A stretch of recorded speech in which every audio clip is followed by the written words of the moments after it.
If I want you to do something absolutely horrible, do you think I'm going to walk up to you, point to that finish line that I want you to go through with a banner stating my agenda and say, let's do it? Tonight, we take a look at an interview of a member in the KKK and consider its relationship to modern rhetoric. But first, I want to set the frame here a bit from which to observe. When it comes to the institution of extreme political policy, in other words, an agenda, the man in this interview will fail in achieving what he wants. It is an overt message, and he's dressed like a clown.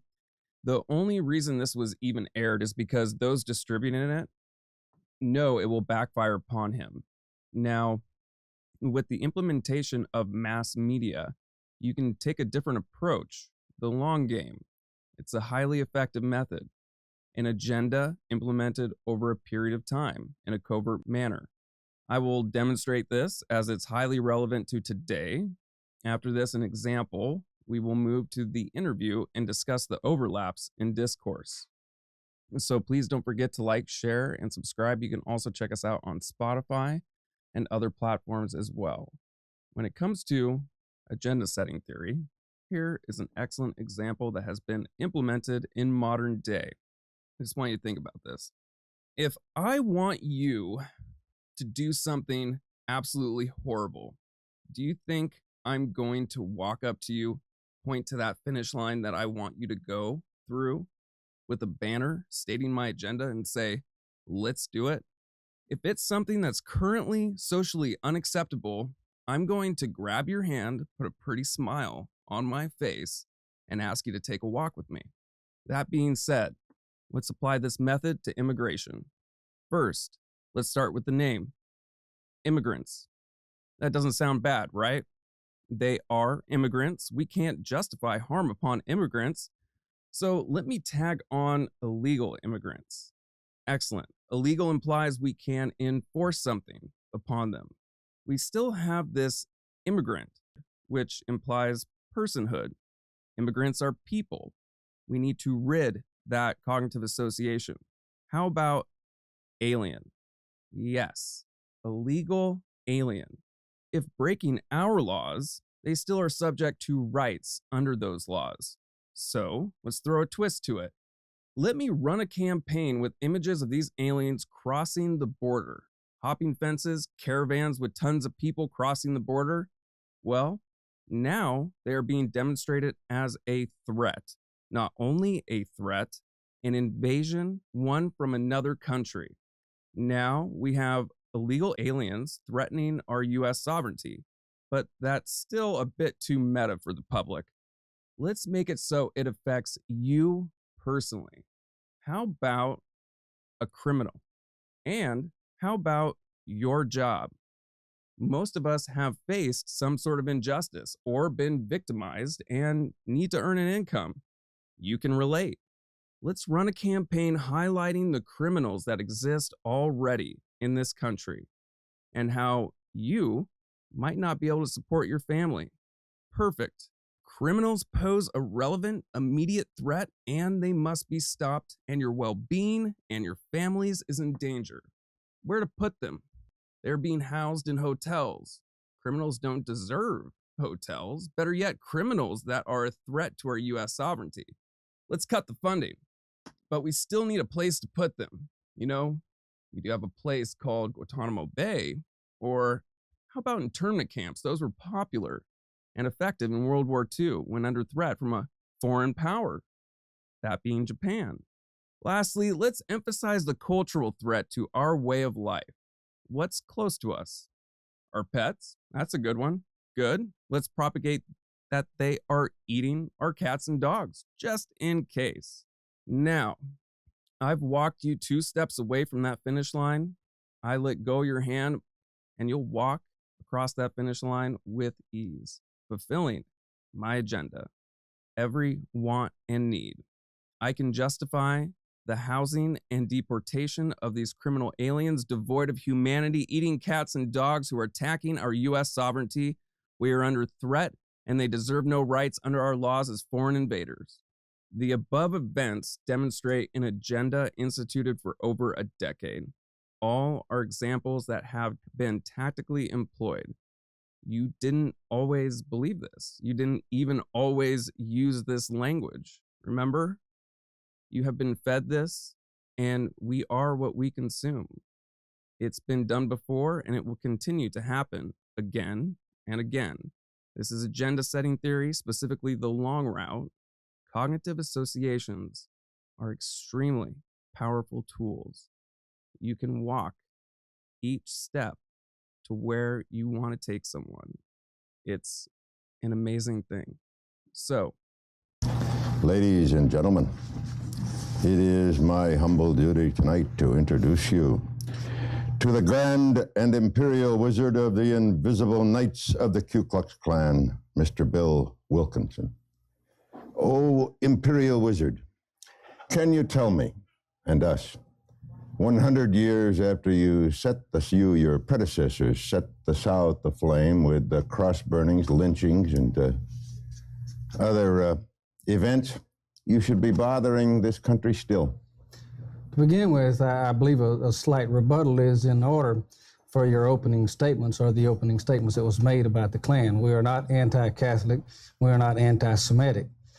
We believe in the white race. We believe that at this point in time that white Americans are being treated as second-class citizens, that the federal laws, the civil rights laws, have created a dual system of justice in this country, a set of federal laws that protects the interest of minorities and local and state laws. But Grandin, bam, there it is. What have we been hearing? Just that. Federal civil rights laws. For example, those enacted through the DEI, diversity, equity, inclusion, and DEIA, diversity, equity, inclusion, and accessibility, which are currently being retracted. For example, specifically the Executive Order 11246 put in place in 1965, specifying non-discriminatory practices and affirmative action in the federal government. And if you don't believe me, please see Trump's executive order titled Ending Illegal Discrimination and Restoring Merit-Based Opportunity. It's all there in black and white. Wizard, if I may, of white people. If I may interrupt, if I might be so bold as to interrupt the Imperial Wizard, it says on a sheet that you people hand out to the young and the youths of our high schools, it says, if you want to join the Klan, quote, I swear that I am of white, non-Jewish heritage. Are you fed up with special privileges given to blacks? That's a quotation from your own literature. Absolutely. Heard that right? Affirmative action, things like that. Well, now, what do you mean you're not anti-Semitic? We are a Christian organization. We also don't allow Buddhists or Muslims or atheists in the organization. When did you take in the Pat Buchanans? When I was a kid in Dubuque, Iowa, the Ku Klux Klan, which was then fairly powerful in Indiana, about 1922 or 3, somewhere in there, you were anti-Catholic. The Klan has had different views from time to time on lesser issues. Mm-hmm. The one issue we've never changed on is that of segregation. We believe that God has commanded us to separate ourselves from other races. In fact, that's not a unique stand. Billy Graham, just a few years ago himself, segregated his crusade audiences. He preached segregation. The Southern Baptist and the National Baptist, one was black, one was white. Billy Graham back then, I just want to say on the side note, huge in the current cultural movement that we have today. I recommend an excellent book, John Wayne and Jesus, something like that. But basically it describes how the modern right has built this cultural archetype, what it means to be a man, and employed it in order to retain votes and power within the public. Practice and preach segregation. So we didn't invent segregation. We just still believe in it. Let me ask you about something, and you did correct it, let me say, before the show started, something I was unaware of. But there are a number of Klan organizations, and I gather it is not yours, who march in tandem, arm in arm with members of the American Nazi Party. Now, the Nazis were responsible for the murder, not simply of Jews in Germany, but American pilots, American soldiers, They're guilty of all manner of horrid atrocities. They have on their, I guess, on their record some 250,000 American dead. Now, why would any patriotic American, or one who calls himself a patriotic American, be anywhere near the swastika, the insignia of Hitler's Germany? Well, as you conceded before the show, I did clear up that point. The Klan, the Invisible Empire, which I head, detests Nazis as much as we do communists. But I'd like to make one thing clear, that there's too much hype today about the Germans and the Nazis. Let's not forget that the Japanese bombed Pearl Harbor and they led to death marches in Bataan. I don't believe that we should condemn all of the Germans for something that happened in Germany 40 years ago. And I do condemn what Hitler did. Why would any patriot, someone who calls himself a patriot, and a Klan's groups with which I guess you're associated with members, if not the leadership, why would they march with people who are march under the swastika? We don't. You don't. Why do your colleagues do that? I believe, to make it clear at first, we're the only national Klan organization left. There have been those that have come and gone. No, he says he don't. I think you know the reality of it. It's sort of like the political parties, the Democrats, Republicans, American independents. They come and they go. They splinter and they regroup and rejoin. Right now, we are the major unquestioned Klan organization in America. There's some people that we have expelled from our organization that will start other branches. In their anxiety to get membership and support, they will join with anyone, including Nazis. This is not your organization, doesn't believe that. But I believe a quote by you I read in a book on the Klan today. You were denouncing the quote, I think it was Jew-controlled media. Have you used that term? I may have used that term. It's a direct quote. I may have used that term some years ago. What do you mean by that? But I don't mean by that anything at this point in time. I believe that a lot of Jews are prominent in the media, but I believe a lot of Baptists and a lot of Methodists and a lot of other people are. Why would you use the term Jew-controlled media? I mean, you don't run around saying the Baptist-controlled media is keeping us off the air, do you? I no longer use that term. It's been a number of years ago that I would have made that comment, and I'm not apologizing for what I might have said at that time. All right, let's talk about blacks. All right. Why? Wait a minute. I want to go. My brother came back from the airborne in Vietnam, and he told me, that of the bodies that he took out as a medical officer, he said, 50% of those guys were black kids. Served in the United States and Vietnam. This was it was a crack frontline unit. And these were American blacks who died in higher numbers for their country in Southeast Asia in that war than did white Americans, as a matter of fact, in the Vietnam War. Now, how can you be against a race which contains people who are out there fighting for their country just as much as white Christian Protestant Americans are? That's something else that needs to be cleared up, Pat. We're not against the... Interesting how he separates the white Christian, the quote unquote. He doesn't include the thoughts of Christianity to be part of that population. Interesting how he segregated that. Race. We're not against. We believe in free enterprise for this country. We believe that everyone should have the same rights. Well, right now, so there we go. Free enterprise, right? Capitalism. We're not going to institute any regulations, things like that. Hear it? It says right here, wait a minute, right Mr. now, Wizard. Let me interrupt you for a minute, Mr. Wizard. It says right here, you believe in the final solution, which is black repatriation to Africa. Now, Abraham Lincoln, but now look, I'm not going to be cut off in the middle but I'm not going to be shut off either. You're running around on a bed sheet. I don't have the bed sheet. But I just want to tell you, I want to ask you this question. Can you imagine this country repatriating all the black Americans that Pat just spoke about to Africa? No. I mean, what kind of nonsense No, I is can't. that? Well, what are you saying it for then? I'm not saying it. Well, it says right here. No, that's your paper. That's not my paper. That's your paper. I took the quote and wrote it on this blue paper. That's not my paper. Now, to get back to it, now just a minute, I answered your question. Now, I want to finish what I was saying. We feel that affirmative action is discriminating against white people, and there is no question about it. Two wrongs don't make a right. Because black people were hurt and discriminated against in the past does not justify the discrimination against white people now. And we're asking. So there we go, right? Reverse discrimination, everybody's same rights. How about that term merit? Very similar. An end to that. Look, I'm against reverse discrimination. I'm against racial quotas. I'm against affirmative action as it's practiced. But you said, when I introduced you, I didn't say that your organization was. I said, historically, to most Americans, you're anti-Catholic and anti-Semitic and racist. In other words, anti-black. You said, we're not anti-Catholic. Right. We're not anti-Semitic. You didn't deny the racist thing. Well, it depends on your definition of racist. I'm a segregationist, okay? I believe that God... Language, a powerful thing, right? We're not racist. We're just pro-segregation. It's different.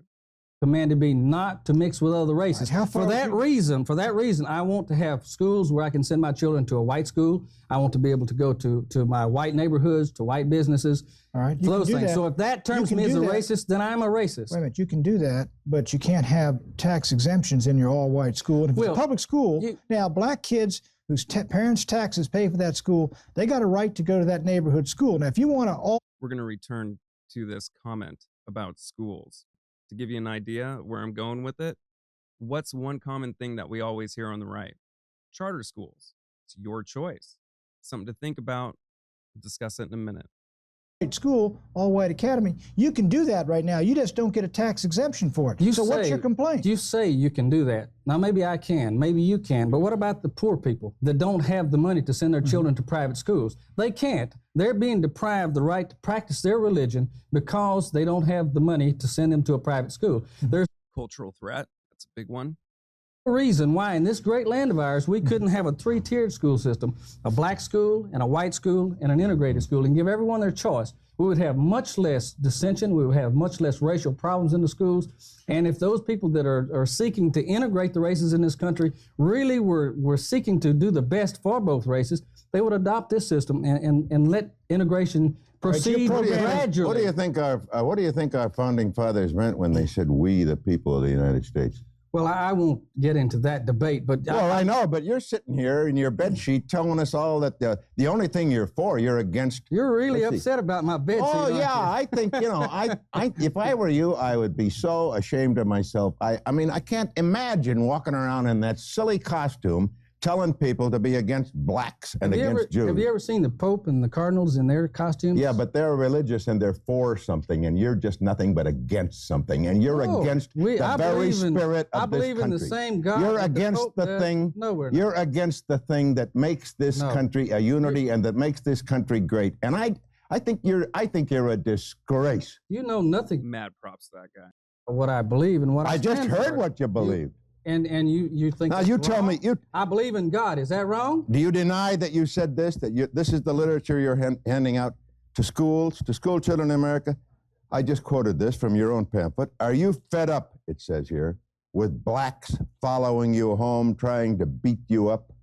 That's Do you right. deny that you said that? No, I don't. And let me tell you, that happens more times in America than what you can shake a stick at. Blacks? Blacks. Blacks try to follow you home and beat you up.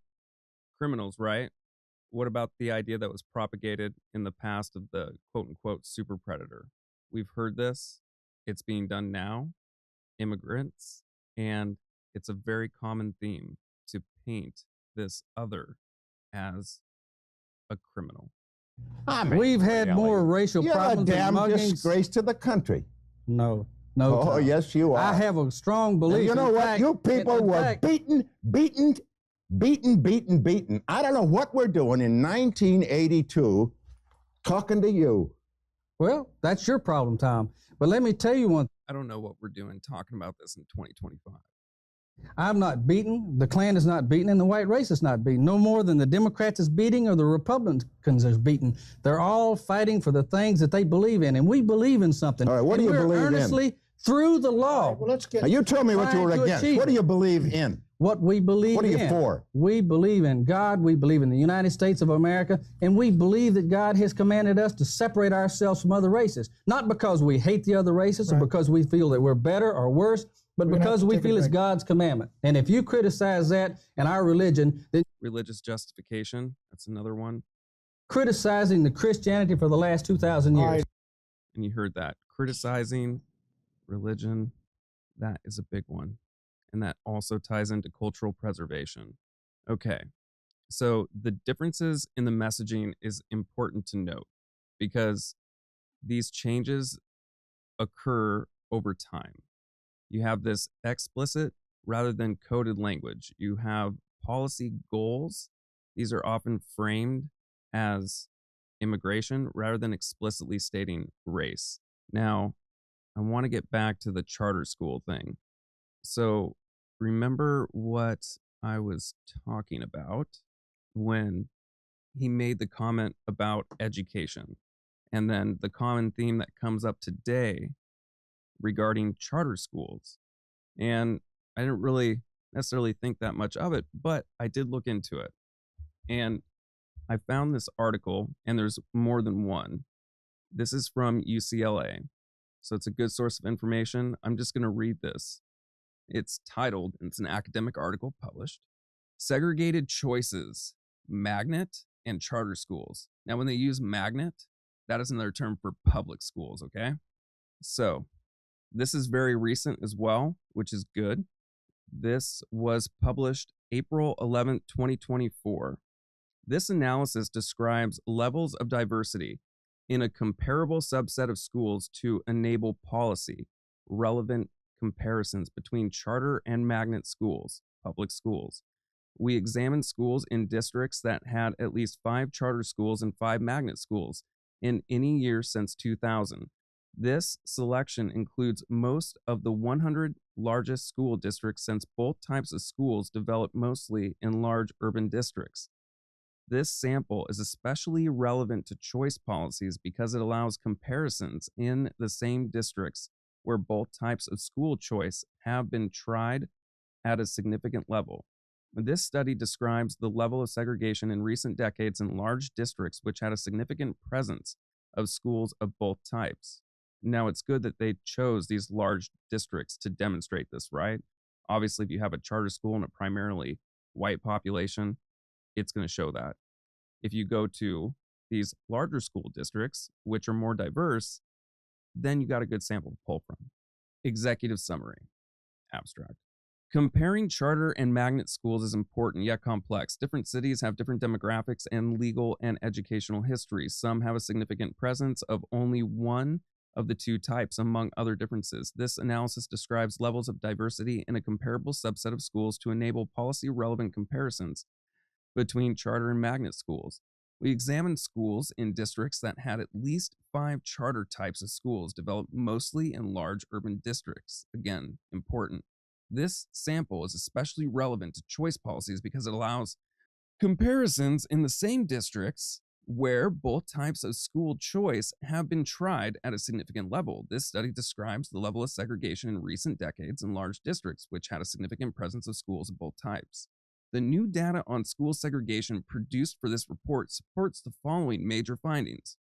Charter schools grew rapidly in the last 20 years, with enrollment eventually surpassing magnet schools by more than 1 million students in recent years. Charter school enrollment grew especially fast, up approximately 900% since 2001. In 2021, magnet schools were less segregated than comparable charter schools along multiple measures.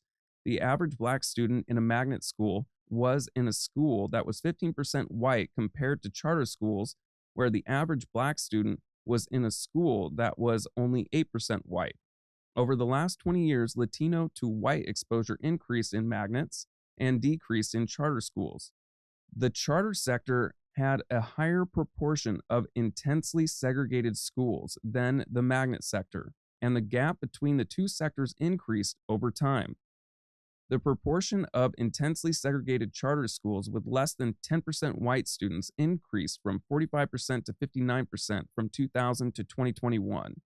A different trend was observed for magnets. The share of magnets that were intensely segregated was nearly the same in 2000 and 2021, 34% and 36%. In the school districts where both forms of choice were tried, magnets have done better than charters at modestly integrating students. An obvious explanation for this is that a basic mission of magnets, especially initially, was to address racial isolation. Policymakers interested in gaining the benefits of integration through choice might look closely at magnet schools. Nonetheless, magnet schools are not the only or even the best ways to produce substantial integration. The kinds of integration plans that increased integration substantially in the 1960s and 1970s did not primarily involve magnets. The higher segregation in charter schools observed in this analysis, coupled with other studies with similar findings, suggests that reforming charter schools, if not advancing alternatives like magnet schools or something even more powerful, is needed to address segregation and its well-documented harms. Very, very important and a very interesting finding. Now, I'm not necessarily implying that there is this outright covert push by pushing these charter schools, but it is an example of what people would call systemic racism. A system not necessarily meant to be racist with good intentions that still has an effect that supports it. This is a good example of what people discuss when it comes to systemic racism. Now, getting back to this guy. So, just taking a look at him, this type of person delivering this message, and this is why I said earlier that those who distributed this, CNN in this case, the reason why they did it, I would say, and why they allowed it, is because any person that's going to sit on stage wearing that hat, that suit with some badges, a little blue, horrible color coordination, no one is going to listen to, right? He looks like a clown. You compare that to someone who's standing up at a podium in a very nice suit, jacket, and tie. That grants something else. It portrays a different image. It portrays credibility and authority. This does not, it's really important to consider who is delivering the message and why they could be chosen, because it matters. It really matters on how much that message will be accepted. It is very dependent upon who is delivering it. It's very important. But I'm going to get more into that in another night. So, again, I want to address these cognitive associations and these changes to our language because they make a dramatic difference. And it is extremely relevant today. And you can see this. And I can demonstrate it. If you take a look at my video about rebranding racism, that is an excellent example with its institution. For example, with this term preference and merit. And if you really want to take a look, don't want to watch the video, well, you can just go and read it in black and white because it's a presidential action titled Ending Illegal Discrimination and Restoring Merit-Based Opportunity. And I suggest taking a very close look at the use of the terms preference and merit, specifically preference, even more. So I hope everyone possibly got something out of this. If it challenges your beliefs, even better. For those who may agree with it, please share it with someone whose beliefs it may challenge. It's important that we question our beliefs from time to time and take them off the hanger because we definitely get used to them. So thank you for watching tonight. I do hope that this brings some thoughtful considerations on how agendas are pushed over time in the media, and you can see its relevance to today. And as the man said, I don't know what we are doing talking about this in 1982, and I don't know what we're doing talking about it in 2025. Thank you very much for watching. Please don't forget to like, share, subscribe. You can check us out on Spotify and other platforms, and you can visit www.tospeakonline.com for more content as well. For example, articles. Have a great night. Thank you for joining.